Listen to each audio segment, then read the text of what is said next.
আল্লাহ আমার রব, এই রবি আমার সব। দামে দামে তন মনে তারি অনুভব। তোমার দুনিয়াতে আমি যেদিকে তাকাই, অথই নিয়ামতে ডুবে আছি সবাই। পাক পাখালির গানে শুনি তসবিহ কলরব, তসবিহ কলরব। আল্লাহ আমার রব, এই রবি আমার সব। আসসালামু আলাইকুম প্রিয় দর্শক, আপনারা যারা দেশে আছেন প্রবাসে, সবাইকে জানাই অনেক অনেক প্রীতি ও শুভেচ্ছা। শুরু হলো অ্যান্টিবাই আয়োজিত এবং লাভেলু নিবেদিত অনুষ্ঠান আপনার জিজ্ঞাসা। আপনাদের সাথে আছি আমি জয়নুল আবেদিন আজাদ, আর আপনাদের মনোজাগা প্রশ্নের জিজ্ঞাসার জবাব দিচ্ছেন বিশিষ্ট আলেম ডক্টর মোহাম্মদ সাইফুল্লাহ। আসসালামু আলাইকুম ওরহমতুল্লাহি ওয়া বারাকাতুহু। প্রিয় দর্শক, চলুন তাহলে জিজ্ঞাসার জগতে। শুরুতে একটি ইমেল পাঠিয়েছেন তসলিমা খাতুন, গাজীপুর, ঢাকা থেকে। লিখেছেন, যদি বেতের নামাজ 2 রাকাত পড়ার পর ভুলে সালাম ফিরিয়ে নেওয়া হয়, তবে পরে আবার 1 রাকাত নামাজ পুনরায় পড়া যাবে কি? হ্যাঁ, পড়তে পারবেন, কোনো অসুবিধা নেই। শুধু 1 রাকাত পড়লেই আপনার বিতির হয়ে যাবে। যেহেতু 2 রাকাত আগে পড়ার বিধান রয়েছে, 2 রাকাত আদায় হয়ে গিয়েছে, বাকি 1 রাকাতের মাধ্যমে আপনি সেটা বিতির করতে পারবেন, এটি জায়েজ রয়েছে। লিখেছেন, আমি বেশ কিছুদিন কর্মজীবনের সাথে জড়িত ছিলাম। আমার 2 মেয়ে। শরীয়ত অনুসারে আমার উপার্জনের টাকার অংশীদার আমার 2 মেয়ে ছাড়া আর কেউ হবে কি? আপনার উপার্জনের টাকা মানে আপনিই মালিক হবেন, আপনার মেয়ে মালিক হবে না, আপনি নিজেই মালিক হবেন। এরপরে মালিক আপনি ইচ্ছা করলে আপনার মেয়েদের জন্য খরচ করতে পারেন, ইচ্ছা করলে আপনার মেয়েদেরকে মানে আপনি দিতে পারেন খরচের জন্য। বাকি এর মালিকেরা, উপার্জনের মালিকেরা আপনিই মালিক হবেন। জি, এখানে আপনি মানে উপার্জনের যে টাকা সেটা আপনিই মালিক হবেন, অন্য কেউ মালিক হবে না। কিন্তু আপনার মৃত্যুর পরে আপনার ওয়ারিশ যারা থাকবে, ওয়ারিশরা মালিকানা লাভ করবে, সেটা নির্ভর করতেছে মৃত্যুর পরে কারা ওয়ারিশ থাকবে তাদের উপর। আমরা জানলাম। প্রিয় দর্শক, এবার আমাদের হাতে আরও একটি ইমেল। এটি পাঠিয়েছেন ফারহানা। লিখেছেন, আমরা হাজব্যান্ড এবং ওয়াইফ 1 বছরের কম সময় চেষ্টা করেছি বাচ্চা নেওয়ার জন্য।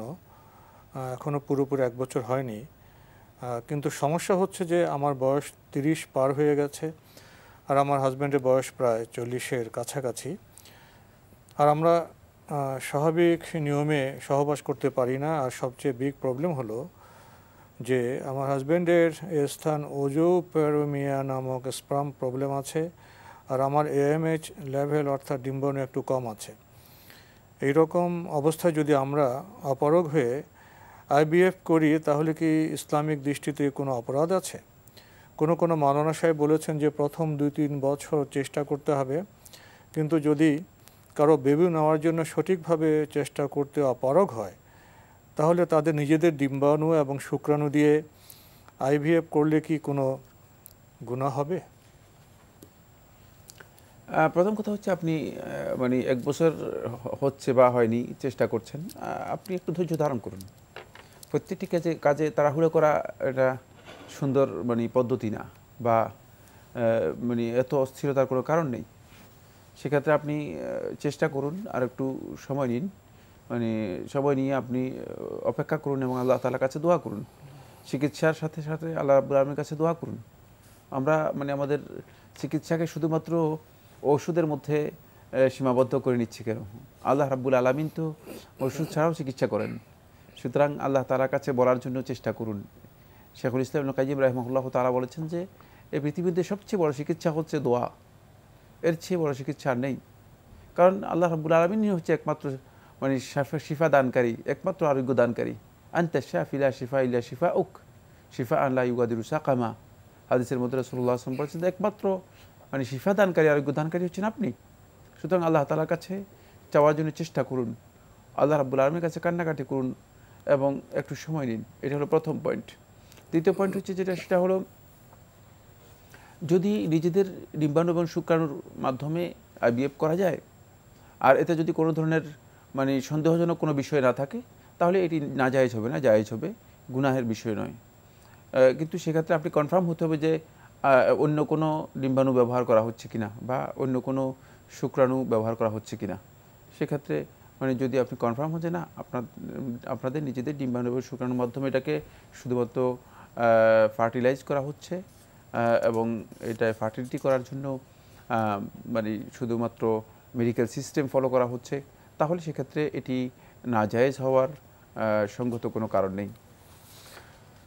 আমরা জানলাম প্রিয় দর্শক, এবার আমাদের হাতে আরও একটি ইমেইল, এটি পাঠিয়েছেন জুবাইদা, লিখেছেন, It has been 10 to 11 years my parents has attended the Hajj. The problem is that my father still smokes cigarettes at a time, and for this reason my mother is fed up since she is very disturbed with this occurrence. She sometimes loses her control and abuse my father. So my question is that who will be punished by the great Allah? My father for smoking cigarettes or my mother for abusing him? Moreover, one person said that my mother's namaz, roja, hajj, zakat, nothing will be accepted by Allah for abusing my father. For smoking cigarettes, is it all right? মশালাটি আসলে জটিল নিয়ে এসেছেন। যাই হোক, মানে আপনার মায়ের জন্য জায়েজ নেই যে তিনি আসলে গালিগালাজ করবেন, বরং তিনি তাকে চেষ্টা করবেন সুন্দরভাবে বোঝানোর জন্য এবং তাকে সিগারেট থেকে বিরত রাখার জন্য চেষ্টা করবেন। সর্বোচ্চ মানে সিগারেট খাওয়া যে ইসলামী শরীয়তের মধ্যে বৈধ নয়, উচিত নয়, এই বিষয়গুলো বোঝানোর জন্য চেষ্টা করবেন। কিন্তু গালিগালাজ করার বৈধতা তার নেই, তিনি গালিগালাজ করতে পারবেন, এর জন্য তিনি অবশ্যই গুনাহগার হবেন। আর আপনার পিতাও গুনাহগার হবেন যেহেতু তিনি হারাম কাজে লিপ্ত রয়েছেন, হারাম কাজে লিপ্ত রয়েছেন, তিনি সিগারেট খাচ্ছেন, সেই জন্য তিনি গুনাহগার হবেন। এক্ষেত্রে মানে আপনার মায়ের যেটি মানে করণীয় সেটা হচ্ছে তিনি তাকে বোঝানোর জন্য চেষ্টা করবেন, সিগারেট থেকে বাধা দেওয়ার জন্য চেষ্টা করবেন, কিন্তু শালীনভাবে, সুন্দরভাবে, ভদ্রভাবে, গালিগালাজের মাধ্যমে নয়। আর এর অতিরিক্ত তার উপর কোনো ধরনের প্রেশার সৃষ্টি করবেন না, মানে অতিরিক্ত কাজ মানে তিনি করবেন না। যদি অতিরিক্ত কাজ করে থাকেন তাহলে তিনি এর জন্য অবশ্যই তিনিও গুনাহগার হবেন। তবে তার গুনাহটি তুলনামূলকভাবে মানে যেহেতু তিনি ভালো কাজের আমরে বিল মারুফ করতেছেন অথবা নাহি আনিল মুনকার করতেছেন, মানে মুনকার একটা কাজ, গর্হিত একটা কাজ থেকে তাকে বাধা দেওয়ার জন্য চেষ্টা করতেছেন, কিন্তু বাধা দেওয়ার চেষ্টা করতে গিয়ে মানে কিছুটা মানে মুনকার কাজ হয়ে যাচ্ছে, পদ্ধতি ভুল হচ্ছে। এই কারণে তিনি হয়তো তুলনামূলকভাবে গুনাহগার কম হবেন। কিন্তু আপনার পিতা যেহেতু ইচ্ছাকৃতভাবে তিনি হারাম কাজে লিপ্ত রয়েছেন, তিনি অবশ্যই এই হারামের জন্য অতিরিক্ত গুনাহ তার হবে। তো আমরা খুবই গুরুত্বপূর্ণ বিষয়ে অবগত হলাম প্রিয় দর্শক। এবার আমাদের হাতে একটি চিঠি, এটি পাঠানো হয়েছে দনিয়া কলেজ বিশ্ববিদ্যালয়, দনিয়া, ঢাকা থেকে। লিখেছেন, মাদ্রাসা থেকে যারা পাশ করেন তাদের কি আলেম ও নবী রাসূলদের ওয়ারিশ বলা যাবে যদিও পিএইচডি না করে থাকেন?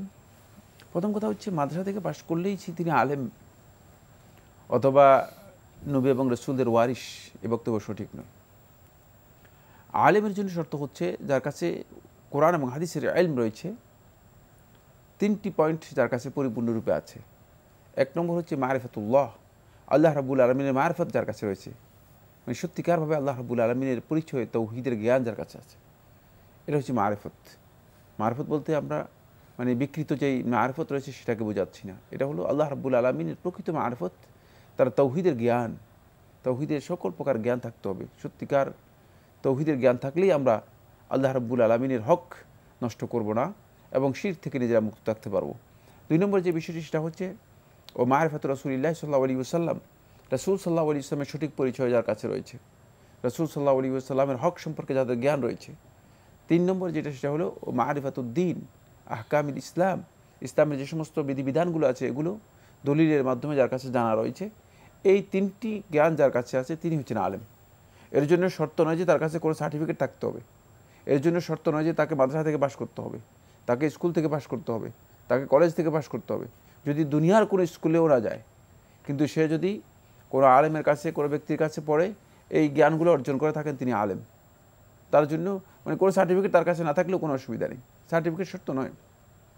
বা মাদ্রাসা থেকে পাশ করতে হবে এটা শর্ত নয়, কিন্তু মাদ্রাসা থেকে আলিম পাশ করার পর, মাদ্রাসা থেকে দাওরা হাদিস পাশ করার পর, মাদ্রাসা থেকে কামিল পাশ করার পর যদি তার কাছে তৌহিদের জ্ঞান না থাকে, যদি তার কাছে রাসূলুল্লাহ সাল্লাল্লাহু আলাইহি ওয়াসাল্লামের রিসালাতের যেই মৌলিক মানে হুকুক রয়েছে, রাইটসগুলো রয়েছে, সেগুলো সম্পর্কে জ্ঞান না থাকে, তার কাছে ইসলামী শরিয়ার যে সমস্ত মৌলিক বিধানগুলো রয়েছে সেগুলো সম্পর্কে সত্যিকার দলিল ভিত্তিক জ্ঞান না থাকে, তাহলে মাদ্রাসা থেকে কামিল পাশ করলেও, দাওরা হাদিস পাশ করলেও তিনি আলেম নন। তিনি আলেম হওয়ার মানে তার কাছে আলেমের কিছুই নেই, তিনি আলেম নন। আলেম সার্টিফিকেট যথেষ্ট নয়, শুধু সার্টিফিকেট তার কাছে থাকবে। এই জন্য মানে নবীদের ওয়ারিস অথবা আলিম হওয়ার জন্য শর্ত নয় যে মাদ্রাসা থেকে পাশ করতে হবে, স্কুল থেকে পাশ করতে হবে, কলেজ থেকে পাশ করতে হবে। কারণ প্রায় 900 বছর পর্যন্ত, আল্লাহ রাসূল সাল্লাল্লাহু আলাইহি ওয়াসাল্লামের যুগ থেকে আরম্ভ করে প্রায় 900 বছর পর্যন্ত মানে যারা আলেম ছিলেন তারা কিন্তু প্রাতিষ্ঠানিক জ্ঞানের চেয়ে মানে প্রতিষ্ঠান ছিল একেবারেই কম, মানে 400-450 বছর পর্যন্ত প্রতিষ্ঠান ছিলই না, মাদ্রাসা বলতেই ছিল না, মাদ্রাসার অস্তিত্বই ছিল না।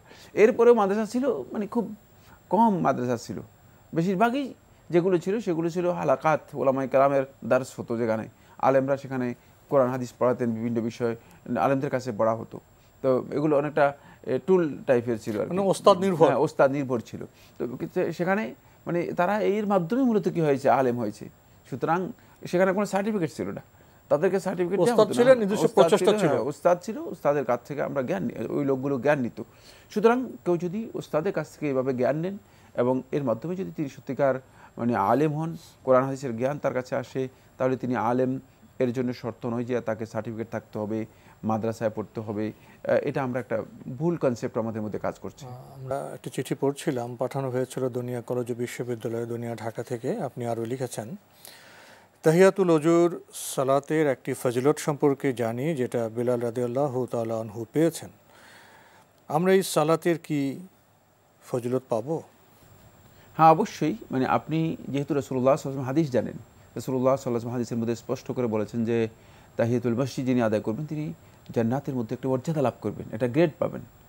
তাই বিলাল রাদিয়াল্লাহু তাআলা আনহু যে হাদিসটি, এই হাদিসটি সহিহ সনদে সাব্যস্ত হয়েছে। আল্লাহর বান্দারা যদি তাহিয়াতুল উযু যেটি রয়েছে, এই তাহিয়াতুল উযু নিয়মিত করেন এবং তাহিয়াতুল উযু এর মাধ্যমে রাসূলুল্লাহ সাল্লাল্লাহু আলাইহি ওয়াসাল্লাম যেই ফজিলতের কথা বলেছেন সেই ফজিলত লাভ করার চেষ্টা করেন, ইনশাআল্লাহ তাআলা অবশ্যই এই ফজিলত পাবেন, কোনো সন্দেহ নেই। আরও লিখেছেন, নারীরা 4টি কাজ করলে কি জান্নাতে যে কোনো দরজা দিয়ে ঢুকে জান্নাতুল ফেরদৌসে চলে যেতে পারবে? জান্নাত কি 8টি নাকি জান্নাতের দরজা 8টি? প্রশ্ন হচ্ছে দুটি। প্রথম কথা হচ্ছে, নারীরা যদি 4টি কাজ করে থাকেন তাহলে তারা কি জান্নাতের 8টি দরজার যে কোনো দরজা দিয়ে ঢুকে জান্নাতে প্রবেশ করতে পারবেন? জান্নাতুল ফেরদাউসে প্রবেশ করবেন এই কথা হাদিসের মধ্যে আসেনি, এটি আপনি যোগ করেছেন। এখানে বলা হয়েছে যে জান্নাতের 8টি দরজার মানে তাদেরকে ডাকা হবে, জান্নাতের 8টি দরজা দিয়ে তারা প্রবেশ করতে পারবে। এই 4টি কাজ যদি করে থাকে জান্নাতের 8টি দরজা দিয়ে প্রবেশ করতে পারবে বা 8টি দরজা তাদেরকে ডাকা হবে, এটি হাদিসের মধ্যে রয়েছে এবং সহিহ হাদিস। বাকি এখানে একটি জিনিস রয়ে গিয়েছে, সেটা হলো এই সমস্ত ফজিলতের হাদিসগুলোর মধ্যে মৌলিক মানে বিষয় যেটি, সেটা রাসূলুল্লাহ সাল্লাল্লাহু আলাইহি ওয়াসাল্লাম যেহেতু আগে বলে দিয়েছেন, এই জন্য রাসূলুল্লাহ সাল্লাল্লাহু আলাইহি ওয়াসাল্লাম আবার বারবার প্রত্যেকটা হাদিসের মধ্যে এটা রিপিট করেন নাই। সেটা হচ্ছে মানে এর জন্য মৌলিক শর্ত হচ্ছে ঈমান আনতে হবে পরিপূর্ণরূপে, ঈমানের বিষয়গুলো তার পরিপূর্ণরূপে থাকতে হবে এবং তার মৃত্যু হতে হবে ঈমানের উপর একেবারেই শিরক মুক্ত অবস্থায়, কোনোভাবেই ঈমান বিনষ্টকারী কোনো কাজের সাথে সম্পৃক্ত হয়নি এই অবস্থায়। যদি এই অবস্থায় তার মৃত্যু হয় তাহলে তিনি এই ফজিলতটুকু পাবেন, কিন্তু যদি ঈমান বিনষ্টকারী কোনো কাজের সাথে সম্পৃক্ত হয়ে থাকে তাহলে তিনি মানে এর ফজিলত কিছুই পাবেন না। এই জন্য এখানে কিন্তু প্রত্যেকটি ফজিলতের বিষয়ের সাথে এটি একটা গুরুত্বপূর্ণ বিষয়, সেটা হচ্ছে যে ঈমানের উপর তাকে সত্যিকার কী করতে হবে, তার মৃত্যু হতে হবে। মানে যদি তিনি ঈমানের উপর প্রতিষ্ঠিত থাকেন তাহলে এই ফজিলতগুলো পাবেন। এখন আপনি সলাত আদায় করলেন, সিয়াম পালন করলেন, সলাত, সিয়াম, তারপরে যাকাত আদায় করলেন, তারপরে মানে স্বামীর আনুগত্য মানে এটা করলেন, ঠিক আছে, কিন্তু আপনি দেখা গেল যে শিরকের মধ্যে লিপ্ত হলেন। সব কিছু করলেন কিন্তু শিরকের মধ্যে লিপ্ত হলেন।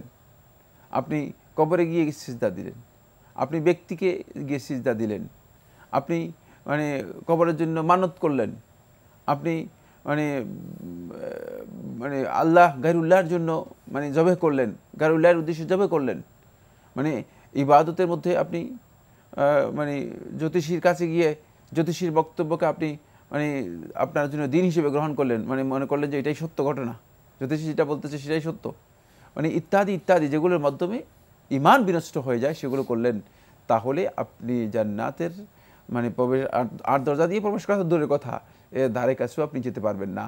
এজন্য ঈমান পরিপূর্ণরূপে থাকার পরে যদি বান্দা এই আল্লাহ কোনো মুসলিম নারী এই 4টি কাজ করে থাকেন তাহলেই তিনি মূলত জান্নাতে যাবেন, এতে কোনো সন্দেহ নেই। তবে ঈমানের দিকগুলো পরিপূর্ণ ঠিক রাখতে হবে। উনি আরো জানতে চেয়েছেন জান্নাত কি 8টি নাকি জান্নাতের দরজা 8টি? দ্বিতীয় প্রশ্নটি, জান্নাত হচ্ছে না, জান্নাতের দরজা হচ্ছে 8টি। জান্নাতে লাহা সামানিয়াতু আবওয়াব, জান্নাতের দরজা হচ্ছে 8টি। জি, জান্নাত একটা কম্পাউন্ড, একটা কমপ্লেক্স, বিভিন্ন দরজার বিভিন্ন মান আছে, বিভিন্ন দরজা রয়েছে। জি, দরজা রয়েছে, দরজার নাম রয়েছে। জি, জান্নাতুল ফেরদৌস কি সবচেয়ে উচ্চতর? না, জান্নাতুল ফেরদাউস এটা দরজার নাম নয়। জান্নাতুল ফেরদাউস হচ্ছে জান্নাতের মধ্যে একটা গ্রেডের নাম। জান্নাতের মধ্যে আবার ভিতরে গ্রেড রয়েছে, দরজা রয়েছে, 100 গ্রেড রয়েছে, 100 গ্রেড রয়েছে, সেটা আরেকটা জিনিস। তাহলে দরজা আপনার দরজা হচ্ছে 8টি। জান্নাত একটা বিশাল একটা কম্পাউন্ড, সেখানে নানা মানের, হ্যাঁ, সেখানে মান ভিন্ন ভিন্ন রয়েছে। এর মধ্যে ফেরদাউস রয়েছে, এর মধ্যে মানে অন্যান্যগুলো রয়েছে, গোরাফ রয়েছে, মানে জান্নাতের বিভিন্ন মানে গ্রেড আছে। আমি জানলাম। প্রিয় দর্শক লিখেছেন, সালামে অগ্রগামী ব্যক্তি উচ্চ মর্যাদা লাভ করবে, বেশি পরিমাণ আল্লাহর জিকিরকারী শ্রেষ্ঠ মর্যাদা লাভ করবে, এটি কি সহি হাদিসের বক্তব্য? কি লাভ করবে?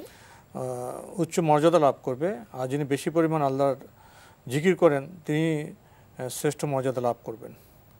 এই বক্তব্যগুলো অশুদ্ধ নয়, তবে হুবহু এই টেক্সটে রাসূলুল্লাহ সাল্লাল্লাহু আলাইহি ওয়াসাল্লামের কোনো হাদিস আমার জানা নেই। মানে আপনি যে টেক্সট উল্লেখ করেছেন, এই টেক্সটে হয়তো কেউ অনুবাদ করতে গিয়ে তিনি হয়তো তার ভাষায় অনুবাদ করে দিয়েছেন। রাসূলুল্লাহ সাল্লাল্লাহু আলাইহি ওয়াসাল্লামের টেক্সট এভাবে আসেনি। তবে এই বক্তব্যগুলো শুদ্ধ, মানে বক্তব্যগুলো শুদ্ধ, কারণ যিনি বেশি পরিমাণে জিকির করবেন, মানে রাসূলুল্লাহ সাল্লাল্লাহু আলাইহি ওয়াসাল্লাম হাদিস দ্বারা প্রমাণিত হয়েছে, সাবাকাল মুতাফাররিদুন, যারা অধিক পরিমাণে জিকির করবে তারা অগ্রগামী হবে, তারা মানে সেখানে মর্যাদার দিক থেকে তাদের মর্যাদা বেশি সাব্যস্ত হবে, এটি রয়েছে, ঠিকই রয়েছে।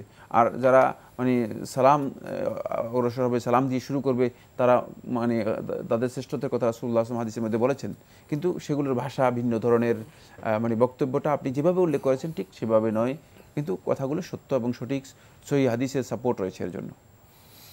লিখেছেন, ঘুমের আগে ওযু করলে কি কালেমা শাহাদাত পড়ব? ওযুর পর কালেমা শাহাদা পড়ার ফজিলত পেতে? হ্যাঁ, অবশ্যই। উযু করার পরে যদি আপনি কালেমা শাহাদা পড়েন, সেটি আপনি মানে সকল অবস্থায় পড়তে পারবেন। কালেমা শাহাদা এবং উযুর যে পরে যে দোয়াটি রয়েছে, আল্লাহুম্মা জাআলনি মিনাত তাওয়াবিন ওয়া জাআলনি মিনাল মুতাতাহহিরিন, এটাও পড়তে পারেন। এর উযুর পরে সব সময় এই দোয়াগুলো মুলাজামাত করা জায়েজ রয়েছে, যেহেতু রাসূলুল্লাহ সাল্লাল্লাহু আলাইহি ওয়াসাল্লাম হাদিস দ্বারা সাব্যস্ত হয়েছে। সুতরাং আপনি শাহাদাও পড়তে পারেন, যে দোয়াটি আমরা বলেছি সেই দোয়াটিও আপনি পড়তে পারবেন, এটি সুন্নাহ দ্বারা সাব্যস্ত হয়েছে। লিখেছেন, ইবাদত করার সময় আল্লাহ তাআলার সন্তুষ্টির জন্য করব, সওয়াবের আশায় করব, এই দুটি ছাড়া কি আরও কোনো গুরুত্বপূর্ণ বিষয় রয়েছে? না, ইবাদতের জন্য মানে ইবাদতের মূল বিষয় যেটা, সেটা হচ্ছে আল্লাহ রাব্বুল আলামিনের সন্তুষ্টি এবং এর সাথে সওয়াবের আশা বা সওয়াবের নিয়ত করতে হবে। আল্লাহ রাব্বুল আলামিনের সন্তুষ্টি এবং সওয়াবের নিয়ত করতে হবে, এটা হচ্ছে ইবাদতের মূল।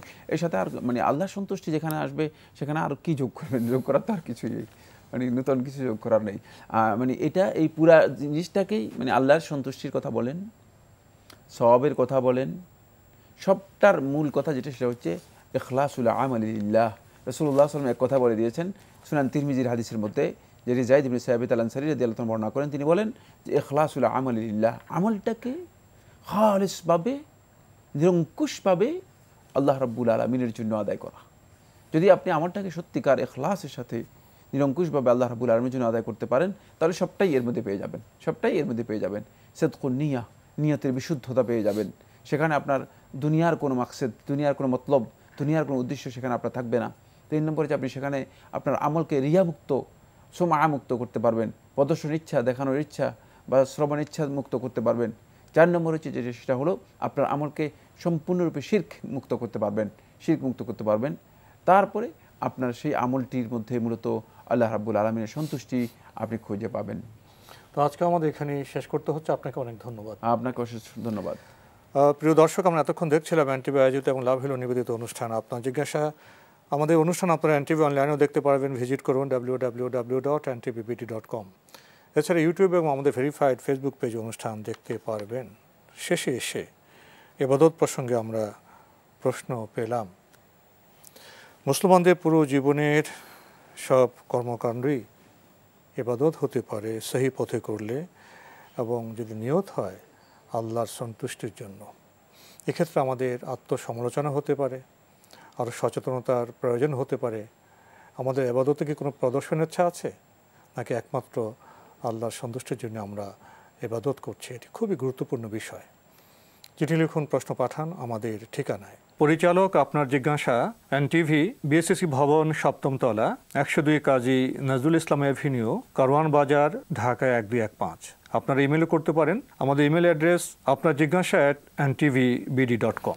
প্রিয় দর্শক, মহান আল্লাহ আমাদের সবাইকে নিরাপদে রাখুন, রাখুন শান্তিতে। আসসালামু আলাইকুম।